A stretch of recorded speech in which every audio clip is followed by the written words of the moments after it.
오래 버티셨네요. 한지원 씨 낯선 남자의 목소리가 들렸습니다. 검은 우산 너머로 떨어지는 빗방울이 마치 오래된 비밀을 두드리듯 내리고 있었습니다. 그가 내 이름을 알고 있다는 사실보다 그 목소리의 울림이 더 낯설었습니다.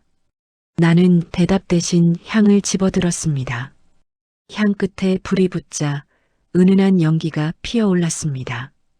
그리고 그 연기 너머로 죽은 남편의 사진이 보였습니다. 차가운 눈빛의 사진 속 남자. 그 사람은 내게 한 번도 따뜻한 말을 해주지 않았지만 지금 이 순간만큼은 이상하게 편안했습니다. 남편분, 참 좋은 분이셨다고 들었어요. 좋은 사람이었죠. 다만 저한텐 아니었어요. 그가 나를 똑바로 보았습니다. 깊은 눈동자 속에서 묘한 미움과 슬픔이 뒤섞여 있었습니다. 그때 그의 목소리가 낮게 떨어졌습니다. 우리 예전에 만난 적 있죠? 15년 전 병원에서 손에 쥔 향이 부러질 뻔했습니다. 심장이 뒷목까지 뛰는 소리가 들렸습니다. 그는 아무렇지 않게 고개를 숙이고 향을 올렸습니다. 그리고 돌아서려던 그의 손목에 내가 무의식적으로 손을 올렸습니다. 누구세요? 그는 잠시 나를 바라보다 짧게 웃었습니다. 서태준의 아들입니다. 그 이름, 15년 동안 단 한 번도 입 밖에 내지 않았던 이름이었습니다. 나는 얼어붙은 채 그를 바라봤습니다. 그는 아무렇지 않게 말을 이었습니다. 아버지 장례식에도 당신은 오지 않으셨더군요. 그 말이 내 가슴을 찔렀습니다. 내가 무슨 얼굴로 그 자리에 갈 수 있었을까? 그날 이후 나는 숨 쉬듯 그 이름을 잊는 연습을 해왔는데 집으로 돌아오는 길 빗물이 신발 속까지 스며들었습니다. 현관에 들어서자마자 익숙한 곰팡이 냄새와 함께 서랍에서 꺼낸 남편의 유품 상자를 바라봤습니다. 검은 리본이 붙은 봉투, 낡은 수첩, 그리고 작은 편지 꾸러미.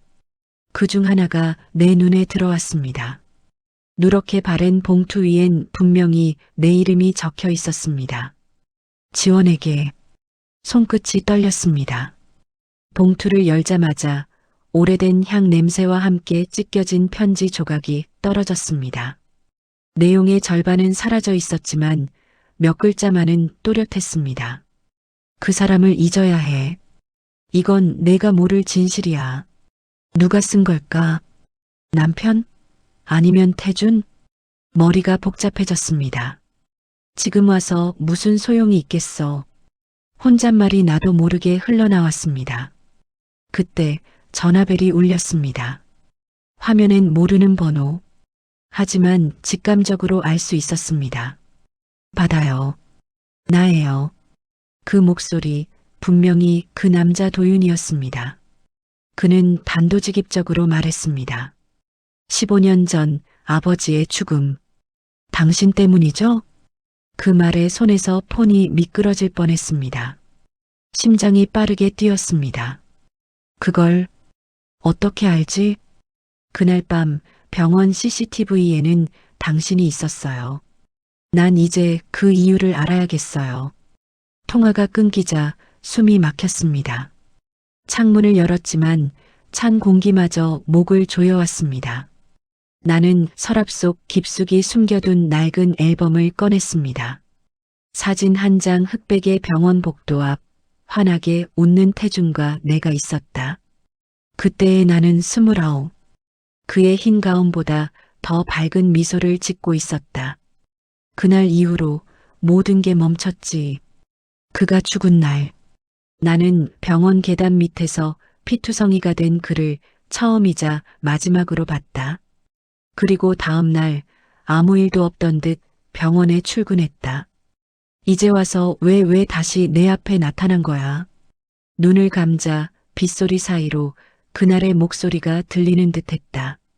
지원 씨, 언젠가 우리가 한 선택의 값을 치르게 될 거예요. 태준의 마지막 말이었다. 나는 손가락으로 찢긴 편지 조각을 하나하나 맞춰봤다. 하지만 중간 부분이 사라진 채였다. 딱 그 부분만 진실이 비어 있었다. 진실은 언제나 그 사이에 숨어 있죠. 도윤의 말이 머릿속에서 맴돌았다. 그날의 장례식이 단순한 시작이 아니라는 걸 나는 본능적으로 알고 있었다. 무언가가 다시 움직이기 시작했다. 15년간 봉인된 시간, 그 봉인이 지금 터지려 하고 있었다. 1챕터 끝. 이제 다음 단계입니다. 2챕터 전개 결심 묻었던 이름에서는 지원이 찢긴 편지의 실체를 쫓으며 15년 전 그날 밤의 기억이 조금씩 복원되는 과정이 중심이 됩니다. 진실을 쫓는 심리적 서스펜스와 도윤과의 본격적인 갈등이 시작됩니다. 그 편지, 누가 당신에게 준 거예요? 그의 목소리가 귓가에서 또렷하게 맴돌았다. 통화가 끊긴 지 한참이 지났는데도 그 말 한마디가 귓속에 박혀 떨어지지 않았다. 나는 책상 위에 편지 조각들을 다시 펼쳐놓았다. 빛바랜 종이 위에 번진 잉크 자국 한 줄 한 줄이 내 심장 위를 긁고 지나가는 듯했다. 그 사람을 잊어야 해. 이건 내가 모를 진실이야. 왜 남편의 유품 속에 이 편지가 있었을까? 남편이 내 불륜을 알고 있었다면 왜 지금까지 아무 말도 하지 않았을까? 가슴이 답답하게 조여왔다. 그날 밤 잠은 오지 않았다. 창문을 스치는 바람 소리마다 누군가 내 이름을 부르는 것 같았다. 지원아. 그 목소리는 분명 태준이었다. 불 꺼진 방 안에서 나는 속삭였다. 이제 와서 무슨 의미가 있겠어. 그런데 의미가 생겼다. 다음 날 아침 현관문 틈에 낡은 흰 봉투 하나가 꽂혀 있었다. 보낸 사람도 받는 사람도 적혀 있지 않았다. 단지 붉은 볼펜으로 병원 창고라는 단어가 적혀 있었다. 손끝이 식었다. 그곳은 15년 전 태준이 죽은 장소였다. 점심 무렵 나는 조용히 그 병원으로 향했다. 폐쇄된 지 오래된 건물. 담쟁이 넝쿨이 벽을 덮고 있었고 출입문은 녹이 슬어 반쯤 열려 있었다. 발을 들이는 순간 낡은 소독약 냄새와 곰팡이 냄새가 동시에 밀려왔다. 마치 시간이 썩어가는 냄새 같았다. 창고 문을 열자 먼지가 눈처럼 흩날렸다. 그리고 그 속에서 검은 파일철 하나가 떨어졌다. 파일 속엔 사진 몇 장, 그중 한 장은 낯익은 얼굴이었다. 젊은 시절의 내가 태준 곁에서 웃고 있었다. 하지만 그 사진의 뒤편엔 이렇게 적혀 있었다. 사고 아니었어. 누군가 의도적으로. 그 순간 뒤에서 문이 삐걱 열렸다. 찾으셨네요. 도윤이었다. 그는 언제부터 거기 있었던 걸까? 나는 사진을 움켜쥔 채 그를 바라봤다. 당신 날 미행했어요? 아니요. 당신이 올 거라 생각했어요. 그의 눈빛엔 두려움과 분노가 섞여 있었다. 그는 내게 한 발 다가오더니 낮게 말했다. 그날 아버지를 죽인 게 당신이 아니길 바랐어요. 그런데 왜 자꾸 그런 증거들이 당신 쪽에서 나올까요? 나는 대답하지 않았다. 대답할 수 없었다. 그는 사진을 낚아채더니 빛에 비춰보았다. 이 사진 누가 찍었을까요? 당신이 아니라면 남편분? 심장이 멈춘 듯했다. 그는 나를 바라보며 미소를 지었다. 그 미소는 차갑고 잔인했다. 어머니 진실은 오래 숨겨지지 않아요. 그 말을 남기고 그는 떠났다. 텅 빈 창고에 내 숨소리만 메아리쳤다. 그날 밤 나는 남편의 낡은 수첩을 꺼내 들었다. 표지는 해졌고 글씨는 거의 사라져 있었다. 하지만 마지막 장에는 이런 문장이 있었다. 사랑이 죄가 될 때 나는 죄인이 되기로 했다. 눈물이 떨어졌다. 그 문장은 마치 유언 같았다. 그때 문득 떠올랐다. 15년 전 남편이 나를 향해 했던 말. 지원아, 우리가 사는 건 서로를 지켜주기 위해서야. 그게 어떤 형태든. 그 말의 진짜 의미를 이제야 알 것 같았다. 남편이 나를 지켜줬던 거야? 혼잣말이 입 밖으로 새어나왔다. 목을 대가 타들어갔다. 만약 그가 나 대신 죄를 뒤집어 썼다면 내가 평생 짊어져야 할 건 사랑이 아니라 속죄였다. 나는 결심했다. 진실을 찾아야겠다고. 그게 내게 어떤 대가를 치르게 하더라도. 다음 날 나는 태준의 묘소로 향했다. 가을비가 가늘게 내리고 있었다. 무덤 앞엔 누군가의 꽃다발이 놓여 있었다. 그 위엔 또 한 장의 종이. 잊을 수 없다면 밝히세요. 진실은 당신 몫입니다. 도윤의 필체였다. 그는 나에게 결심을 강요하고 있었다. 나는 그 종이를 쥐고 중얼거렸다. 그래, 이제 끝내야지. 나를 그리고 그날을. 비에 젖은 종이가 손에서 찢어졌다. 하지만 마음은 오히려 단단해졌다. 그날 밤 책상 위에 남편의 사진과 찍힌 편지, 도윤의 쪽지를 나란히 놓았다. 그리고 조용히 속삭였다. 태준 씨 당신의 죽음, 이제 내가 기억해낼게요. 그리고 누구든 그걸 만든 사람을 찾아낼 거예요. 눈을 감자 머릿속 어딘가에서 오래 묻혀있던 기억이 서서히 떠오르기 시작했다. 병원 복도, 깜빡이는 형광등, 그리고 누군가의 그림자. 지원 씨, 도망쳐요. 그날 밤의 마지막 장면이었다. 그 목소리의 주인공이 누구였는지 나는 이제 알아야만 했다. 그날도 비가 왔다. 그리고 그날부터 나는 멈출 수 없었다. 15년 전 나는 시청 건축과에서 근무하던 평범한 공무원이었다. 서류 더미 속에서 하루를 보내고 밤이면 무표정한 남편의 뒷모습을 바라보며 이게 내 인생의 전부인가 하는 생각만 되풀이했다. 그러다 어느 날 건설 현장 점검 업무로 한 병원 신축 현장에 나갔다. 그곳에서 처음 봤다 태준을. 위험합니다.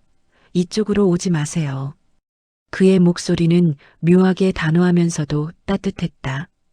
하얀 헬멧에 묻은 먼지, 팔뚝을 타고 흐르는 땀, 그리고 그 속에서 번뜩이는 눈빛.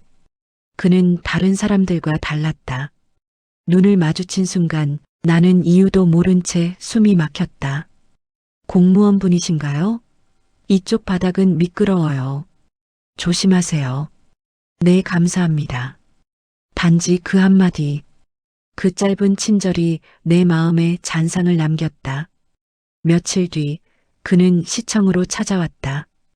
현장 관련 서류를 직접 제출하러 왔다며 내 자리 앞에 서 있었다. 지원 씨, 기억하시죠? 그날 비 맞던 날. 기억해요. 그럼 다행이네요. 저 커피 한 잔 사드려도 될까요? 단정하게 웃는 얼굴. 그 순간 나는 이미 무너지고 있었다. 남편에게서 오래전 잃었던 온기를 그의 미소에서 느꼈으니까. 카페 유리창 밖으로 비가 내리고 있었다. 그는 말이 적었고 나는 조심스러웠다. 하지만 이상하게 대화는 편했다.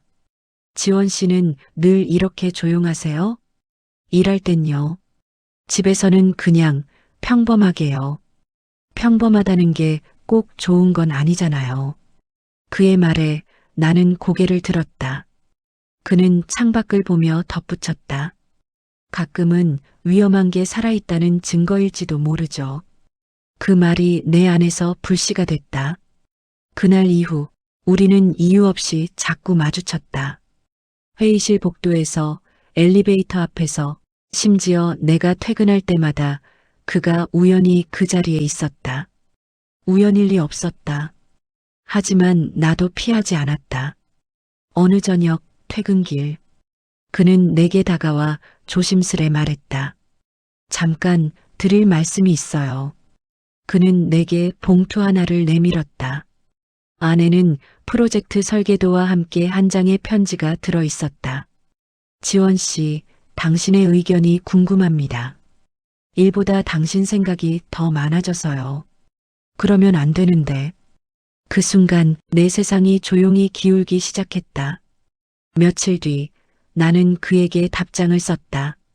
당신이 내 생각을 한다면 나도 그럴 자격이 있나요? 그 답장은 짧았지만 모든 걸 말하고 있었다. 우리는 서로에게 빠져들었다. 밤이면 전화기를 붙잡고 숨소리만 주고받았고 낮엔 아무 일도 없던 듯 회의실에서 마주쳤다. 눈빛이 닿는 순간마다 나는 살고 있다는 걸 느꼈다. 하지만 모든 사랑은 흔적을 남긴다. 남편이 이상하다는 눈빛을 보내기 시작했다. 내가 늦게 들어오면 그는 묻지 않았지만 눈빛이 말하고 있었다. 누군가 있지? 그 한마디는 하지 않았다. 그래서 더 무서웠다. 나는 태준에게 그 사실을 털어놓았다. 남편이 알아챈 것 같아요. 그럼 우리가 잠시 멈추죠. 그게 가능할까요?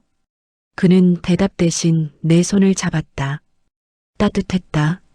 하지만 그 온기가 곧 죄의 불로 변할 거란 걸 그때는 몰랐다. 몇 주 뒤 우리는 마지막이 될지도 모를 밤을 함께 보냈다. 창밖에는 또 비가 내렸다. 그는 내 어깨에 얼굴을 묻으며 말했다. 만약 이게 끝이라면 당신이 내 인생의 전부였다고 말할게요.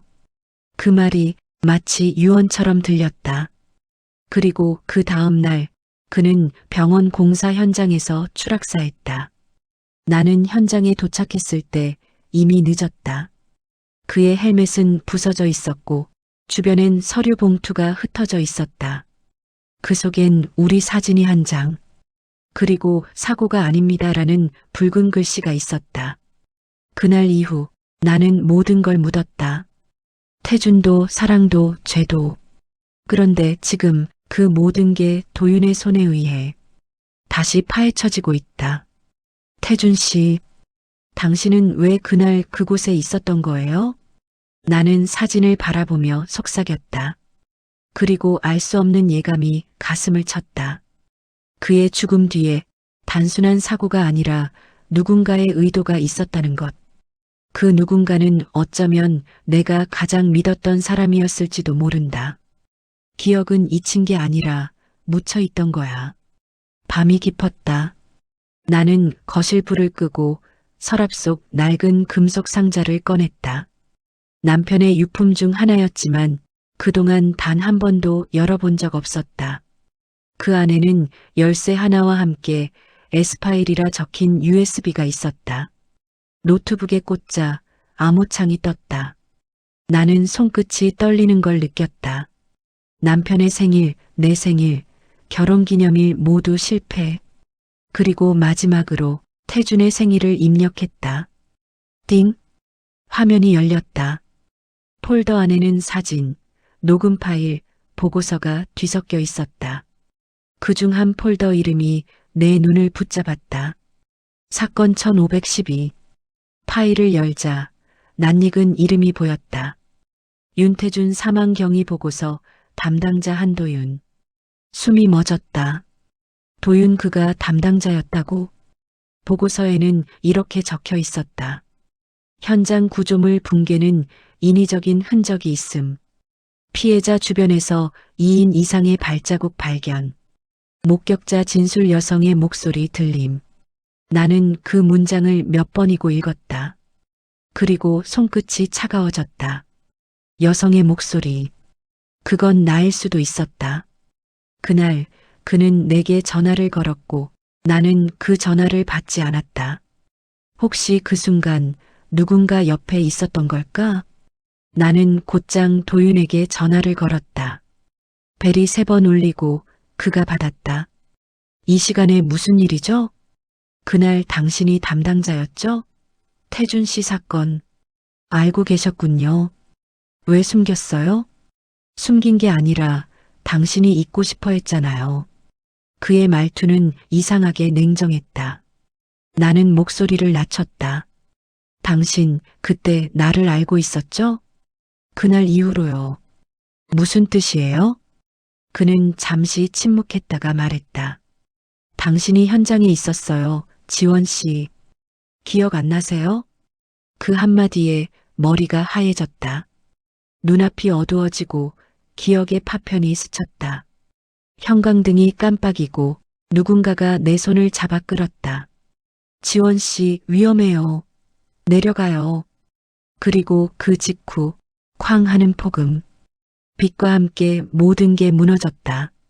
나는 바닥에 쓰러진 태준의 얼굴 위로 떨어지는 먼지를 봤다. 그는 입술을 떨며 내게 말했다. 도망쳐요.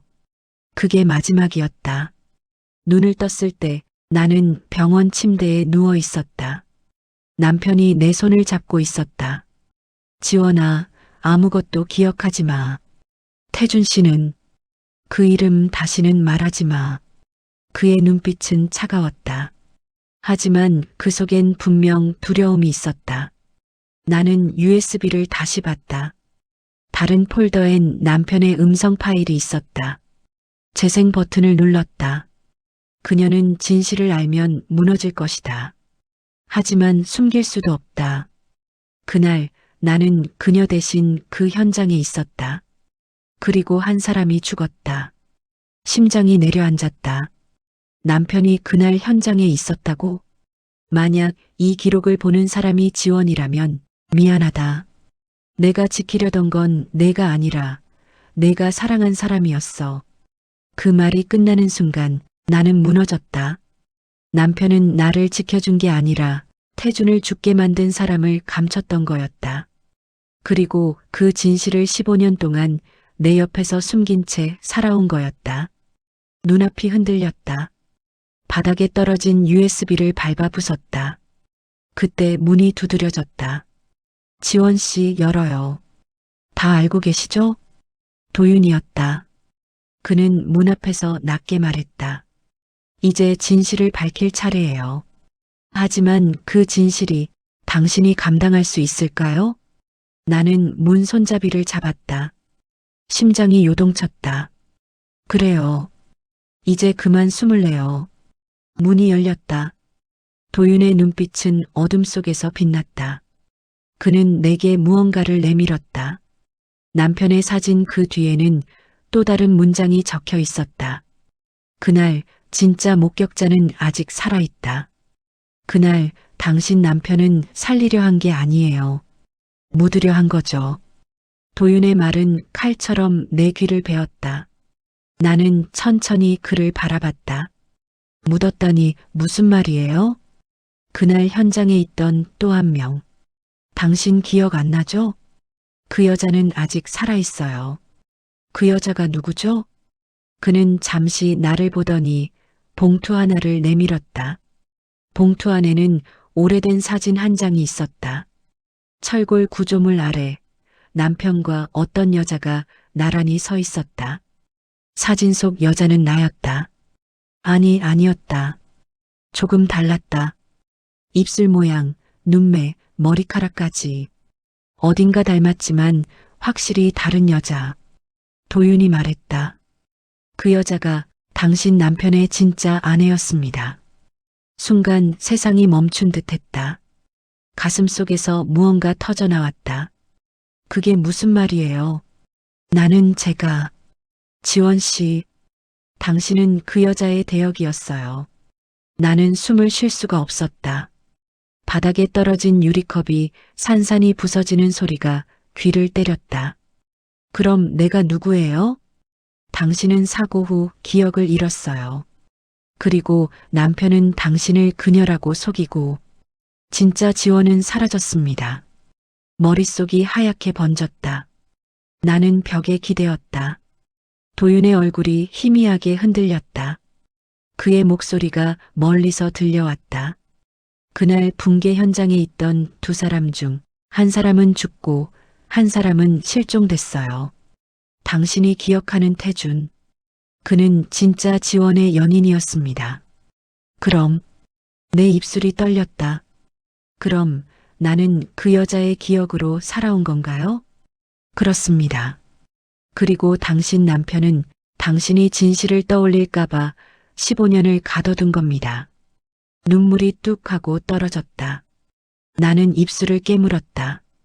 그 사람을 살리려던 게 아니라 내 기억을 죽이려던 거였구나. 그날 밤 나는 남편의 묘 앞에 섰다. 차가운 돌비석 위로 비가 내리고 있었다. 나를 왜 살렸어요? 그렇게까지 하면서 주머니에서 편지 봉투를 꺼냈다. 남편이 남긴 마지막 편지. 그 속에는 단 한 줄만 쓰여 있었다. 진짜 지원은 널 지키려다 죽었다. 내가 그 사람처럼 살아주길 바랐다. 나는 울지 않았다. 대신 미소를 지었다. 그럼 이제 이름을 돌려줄게요. 며칠 후 도윤이 전화를 걸어왔다. 찾았습니다. 진짜 목격자요. 나는 그의 차를 타고 낡은 요양병원으로 향했다. 병실 문을 열자 휠체어에 앉은 여자가 천천히 고개를 들었다. 그녀의 얼굴, 15년 전의 나였다. 지원 씨, 그녀가 내 이름을 불렀다. 그리고 떨리는 손으로 내 얼굴을 만졌다. 이제야 왔구나. 나는 울음을 삼켰다. 그날 왜 나를 밀쳤어요? 그녀는 미소를 지었다. 당신이 아니라 나를 살리고 싶었어요. 그녀의 말이 끝나자 도윤이 조용히 내게 고개를 끄덕였다. 이제 모든 게 밝혀졌습니다. 나는 창밖을 봤다. 비가 그치고 저 멀리 빛이 들고 있었다. 하지만 내 마음은 오히려 더 어두워졌다. 진실은 결국 아무도 구하지 못하는구나. 그때 병실 스피커에서 남편의 목소리가 녹음된 테이프가 흘러나왔다. 지원아, 이 세상엔 잊혀져야만 살아남는 진실도 있다. 하지만 내가 끝까지 찾는다면 그게 바로 구원일지도 모르지. 나는 눈을 감았다. 그리고 낮게 말했다. 그래요, 이제 기억할게요. 그게 내 벌이라면. 내 얼굴이 낯설다. 욕실 거울 앞에서 나는 속삭였다. 손끝이 차가운 유리를 스쳤다. 거울 속의 여자는 나를 보지 않았다. 그저 눈동자 속에서 다른 나가 나를 내려다보고 있었다. 15년 동안 믿었던 이름, 기억, 사랑, 모든 게 거짓이었다. 아니, 누군가의 흔적 위에 세워진 내 인생이었다. 나는 도윤에게서 받은 보고서를 다시 펼쳤다. 그 안에는 진짜 지원의 사진이 있었다. 그녀는 나보다 조금 젊었다. 눈매가 강하고 미소가 따뜻했다. 보고서 맨 끝에는 짧은 메모가 붙어 있었다. 그녀는 현장 직후 구조됐지만 기억을 잃은 채 요양병원으로 옮겨졌다. 남편은 그녀를 죽었다고 발표함. 나는 웃음이 터졌다. 낄낄하며 웃다가 그대로 바닥에 주저앉았다. 결국 난 대역이었구나. 거실 불빛이 희미했다. 창문에 비친 내 그림자가 흔들렸다. 지원 씨, 괜찮아요? 도윤의 목소리가 현관 너머에서 들렸다. 나는 대답하지 않았다. 문틈으로 새어드는 빛이 희미하게 흔들렸다. 괜찮아요? 괜찮을 리가 있나요? 내 목소리가 갈라졌다. 이젠 다 끝났어요. 이제부터는 새로운 삶을. 새로운 삶이요? 나는 피식 웃었다. 이 얼굴, 이 이름이 거짓인데 어디서부터 새로 시작하죠? 그는 대답하지 못했다. 나는 그의 손에 쥐어진 USB를 바라봤다. 그 파일 없애요. 지원 씨, 없애달라고요. 그게 나를 죽인 거예요. 그는 망설이다가 USB를 집어던졌다.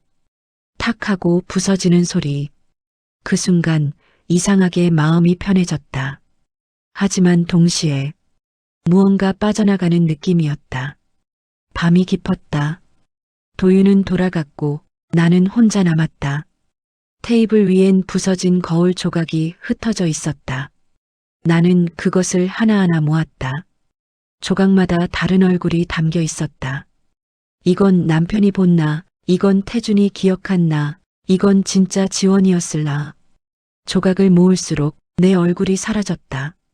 그때 문자가 도착했다. 번호 없는 발신자. 그녀가 깨어났습니다. 손끝이 얼어붙었다. 그녀 진짜 지원. 나는 휴대폰을 쥔 채 천천히 미소 지었다. 그래, 이제 진짜 끝이구나. 침대에 누웠다.